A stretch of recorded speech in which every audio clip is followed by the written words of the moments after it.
नहमदुहु व नसल्ली अला रसूलिल करीम अम्मा बाद औज़ु बिल्लाहि मिनश शैतानिर रजीम बिस्मिल्लाहिर रहमानिर रहीम।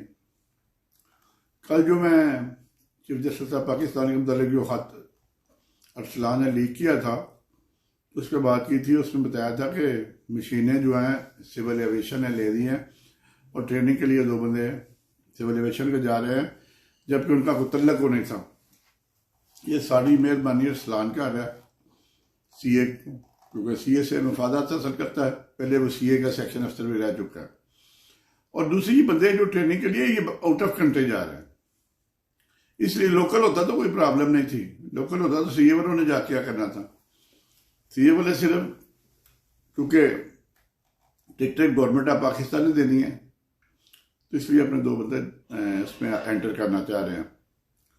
दूसरी बात यह है कि जो कागजात नामजदगी शुरू हो गए हैं और कल मियाँ वाली में अमैन यादी साहब के वालिद जो कि रिटायर्ड डिस्ट्रिक्ट एंड सेशन जज थे, उन्होंने कागजात लिए और बाहर आके डीएसपी ने छीन लिए।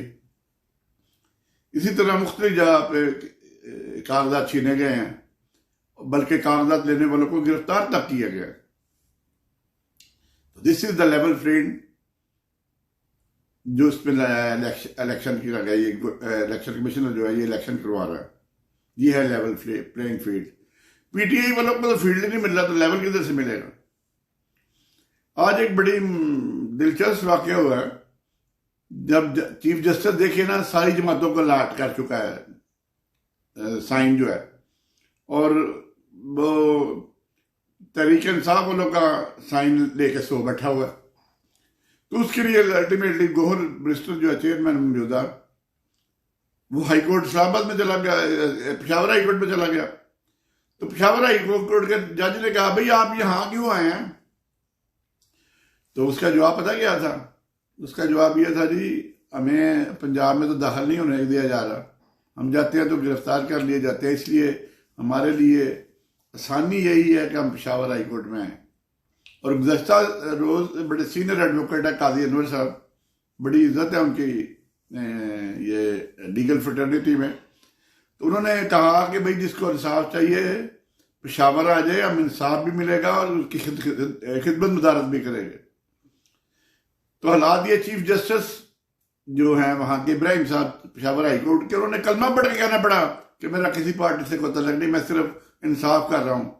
और उन्होंने बताया कि मैं 1990 में जब हज करने के लिए गया तो मैंने वहां दुआ की थी, अगर मैं हाईकोर्ट का जज बन गया तो मैं लोगों को इंसाफ फराहम करूंगा, हल्फन उन्होंने कहा था। तो आज तक 700 एमपीओ के पर्चे हो चुके हैं पेशावर में, और 700 के 700 चीफ जस्टिस ने कलअदम करार दिए।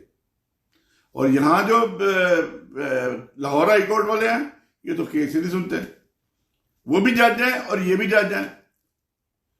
अब किसको शर्म आनी चाहिए, इसका फैसला आवाम करे। और जो कुछ हो रहा है कहते जी लेवल प्लेइंग फील्ड देंगे, हर एक को चीफ इलेक्शन कमिश्नर कह रहा है, प्राइम मिनिस्टर कह रहा है, वो तरीके इंसाफ वालों के पास तो फील्ड ही नहीं है, लेवल कहां से आएगा। लेकिन मुझे उम्मीद है कि 8 फरवरी को अवाम का ठाठे मारता हुआ समुंदर निकलेगा और पीटीआई के उम्मीदवार चाहे उनको आजाद इलेक्शन लड़ा पड़े, उसको वोट दे के इमरान के साथ अपना किया हुआ वादा पूरे करेंगे। और इसी के साथ इजाजत दें, आइंदा आने वाले दिनों में फिर बात होगी। दुआ में याद रखें, ये दोनों का ख्याल रखें। अस्सलाम वालेकुम व रहमतुल्लाहि व बरकातुहू।